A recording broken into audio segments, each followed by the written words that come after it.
శ్రీరాములు. నేను మీ పద్మలతను మాట్లాడుతున్నాను. ఇవాళ మధ్యాహ్నం కొంచెం చలిచలిగా ఉంది. అందుకోసం వేడివేడిగా ఏమైనా తింటే బాగుంటుందని చెప్పి నేను మసాలా వడలు తయారు చేద్దాం అనుకున్నాను. ఎందుకంటే ఇది ఒక అరగంటలో పప్పు నానిపోద్ది. ఇందులో కూడా విటమిన్స్ ఉన్నాయి. B1 B6 విటమిన్లు ఉన్నాయి. మనకి ఇందులో వేసే ఉల్లిపాయలు వెల్లుల్లిపాయలు వాటి వల్ల కూడా B6 విటమిన్లు ఉన్నాయి. అందులో మనకి లభించే ఖనిజ లవణాలు పొటాషియం మెగ్నీషియం కాల్షియం ఐరన్ ఇవన్నీ లభిస్తాయి. మనకి ప్రోటీన్స్ కూడా బాగా లభిస్తాయి ఈ శనగపప్పు వల్ల. దీన్ని మనం చేసుకొని తిన్నామంటే చాలా టేస్ట్గా ఉంటుంది ఈ చలిలో. కాబట్టి మీరందరూ వస్తే మనందరం కలిసి మసాలా వడ చేసుకుందాం రండి. మసాలా వడకు కావాల్సిన పదార్థాలు ఏంటంటే, ఇది పప్పు ఒక అరగంట నానబెట్టాం శనగపప్పుని, కొద్దిగా అల్లం ముక్కలు, కొంచెం జీలకర్ర, కొంచెం ఉల్లిపాయ పచ్చిమిరపకాయ ముక్కలు, ఇదేమో కరేపాకు కొత్తిమీర, ఇదేమో పుదీనా. ఇప్పుడు ఇవన్నీ ఏంటంటే ముందుగా మిక్సీలో ఈ పప్పు వేసుకోవాలి. తర్వాత ఈ పప్పు వేసుకున్న తర్వాత ఇది కొంచెం నలిగాక అవన్నీ చివరగా వేయాలి. వేసి అవి కొంచెం ముక్కలుగా ఉండగానే మనం ఆపేయాలన్నమాట. అది చేసి మీకు చూపిస్తాను.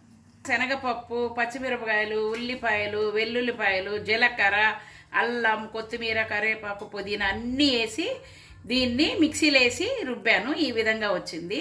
ఇప్పుడు మనము స్టవ్ వెలిగించి నూనె పెట్టుకుందాం. ఆయిల్ పెట్టాను. ఆయిల్ కొంచెం వేడెక్కాలి. వేడెక్కే వరకు మనం ఆగుదాం. బాగా వేడెక్కింది. ఇప్పుడు మనము వడలు ఇట్లాగా కొంచెం పిండి తీసుకొని ఇలా రౌండ్ రౌండ్ కానీ ఇలా నొక్కి నూనెలో మెల్లిగా వేసేయాలి.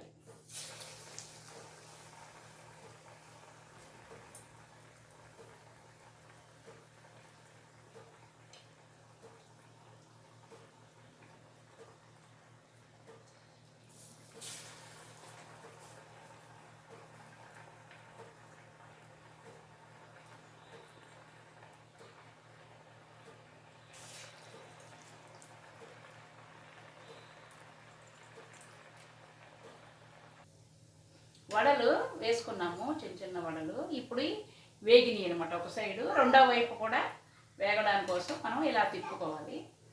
తిప్పుకున్నాము. ఇప్పుడు వేగనివ్వాలి బాగా.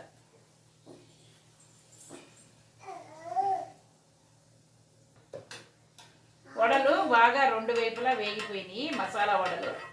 ఇప్పుడు నేను ప్లేట్లోకి తీసుకుంటున్నాను. రెండో వాయి కూడా వేగిపోయింది. ఇప్పుడు ఇవి తీస్తున్నాను. మనము ఒక కప్పు తీసుకొని శనగపప్పు నానబెట్టి చేస్తే ఇన్ని వడలైనవి. ఇప్పుడు మనము ప్లేట్లో సర్వ్ చేసుకొని తిందాం. తయారు చేసిన పప్పు ఏంటిది? శనగపప్పు. శనగపప్పు వడలు రెడీ అయినాయి.